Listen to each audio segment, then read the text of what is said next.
Chapter 3 Powers. We have now come to the chapter in which the yoga powers are described. Text 1.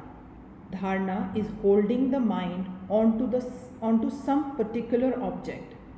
Dharana, concentration, is when the mind holds on to some object either in the body or outside the body and keeps itself in that state. Text 2. An unbroken flow of knowledge in that object is dhyana. The mind tries to think of one object, to hold itself to one particular spot, as the top of the head, the heart, etc. And if the mind succeeds in receiving the sensations only through that part of the body and through no other part, that would be dharana. And when the mind succeeds in keeping itself in that state for some time, it is called dhyana, meditation. Text 3. When that, giving up all forms, reflects only the meaning, it is samadhi. That comes when in meditation the form or the external part is given up. Suppose I were meditating on a book and that I have gradually succeeded in concentrating the mind on it and perceiving only the internal sensation, the meaning, unexpressed in any form. That state of dhyana is called samadhi. Text 4. These three, when practiced in regard to one object, is samyama. When a man can direct his mind to any particular object and fix it there and then keep it there for a long time, separating the object from the internal part, this is samyama or dharana, dhyana and samadhi, one following the other and making one. The form of the thing has vanished and only its meaning remains in the mind. Text 5. By the conquest of that comes light of knowledge. When one has succeeded in making this samyama, all powers come under his control. This is the great instrument of the yogi. The objects of knowledge are infinite and they are divided into the gross, grosser, grossest, and then the fine, finer, finest, and so on. This samyama should be first applied to gross things, and when you begin to get knowledge of this gross, slowly by stages, it should be brought to finer things. Text 6. That should be employed in stages. This is the note of warning not to attempt to go too fast. Text 7. These three are more internal than those that precede. Before these we had the pratyahara, the pranayam, the asana, the yama and niyama. They are external parts of the three dharana, dhyana and samadhi. When a man has attained to them, he may attain to omniscience and omnipotence, but that would not be salvation. These three would not make the mind nirvikalp, changes, but would leave the seeds for getting bodies again. Only when the seeds are, as the yogi says, fried, do they lose the possibility of producing further plants. These powers cannot fry the seeds. Text 8. But even they are external to the seedless samadhi. Compared with that seedless samadhi, therefore, even these are external. We have not yet reached the real samadhi, the highest, but a lower stage in which these universe still exist as we see it, and in which all these are powers. Text 9. By the suppression of the disturbed impression of the mind and by the rise of impression of control, the mind which persists in that moment of control is said to attain the controlling modifications. That is to say, in this first state of samadhi, the modifications of the mind have been controlled, but not perfectly, because if they were, there would be no modifications. If there is a modification which impels the mind to rush out through the senses, and the yogi tries to control it, that very control itself will be a modification. One wave will be checked by another wave, so it will not be real samadhi in which all the waves subside, as control itself will be a wave. Yet this lower samadhi is very much nearer to the higher samadhi than when the mind comes bubbling out. Text 10. Its flows become steady by habit. The flow of this continuous control of the mind becomes steady when practiced day after day and the mind obtains the faculty of constant concentration. Text 11. Taking in all sorts of objects and concentrating upon one object, these two powers being destroyed and manifested respectively, the chitta gets the modification called samadhi.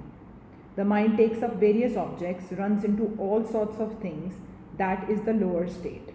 There is a higher state of the mind when it takes up one object and excludes all others, of which samadhi is the result. Text 12. The one-pointedness of the chitta is when the impressions that is past and which is present are similar. How are we to know that the mind has become concentrated? Because the idea of time will vanish.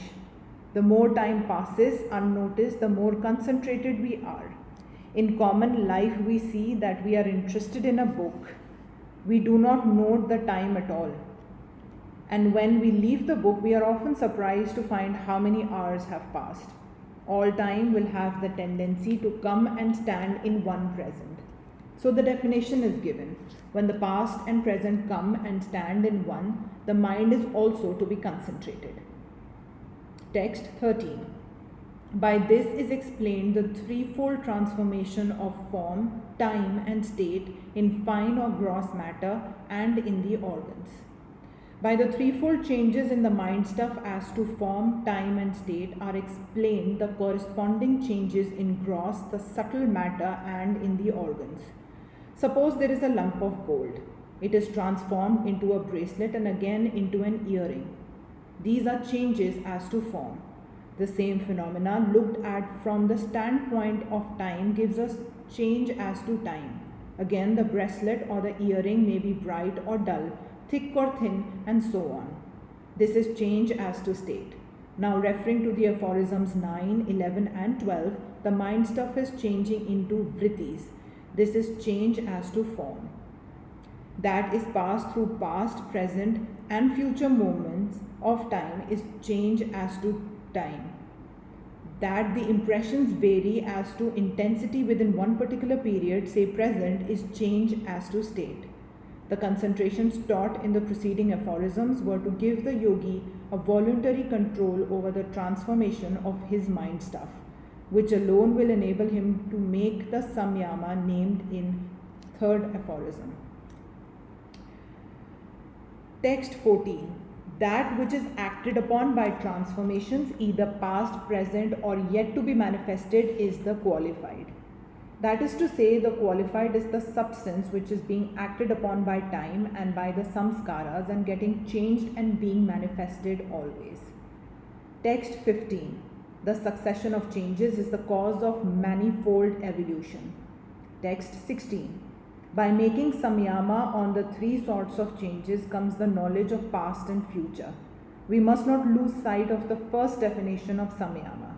When the mind has attained internal impression when the mind has attained to that state when it identifies itself with the internal impression of the object, leaving the external, and when by long practice that is retained by the mind and the mind can get into that state in a moment, that is samyama.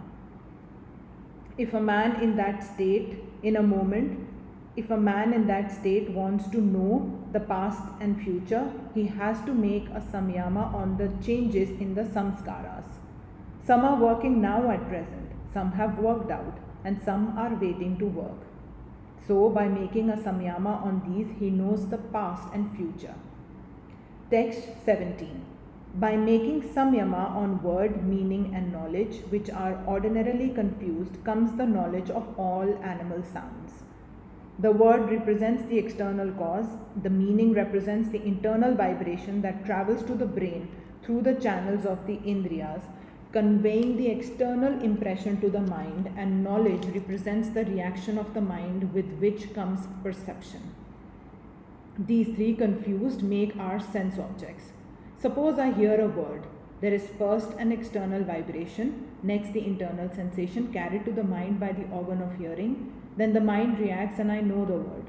The word I know is a mixture of the three: vibration, sensation, and reaction. Ordinarily, these three are inseparable, but by practice, the yogi can separate them. When a man has attained to this, if he makes a samyama on any sound, he understands the meaning which that sound was intended to express. whether it was made by man or by other animal. Text 18. By perceiving the impressions comes the knowledge of past life. Each experience that we have comes in the form of a wave in the chitta, and this subsides and becomes finer and finer but is never lost. It remains there in minute form, and if we can bring this wave up again, it becomes memory.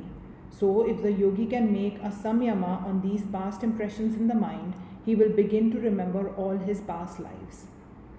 Text 19.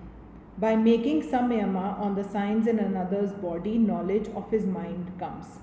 Each man has particular signs on his body which differentiate him from another. When the yogi makes a samyama on these signs, he knows the nature of the mind of that person.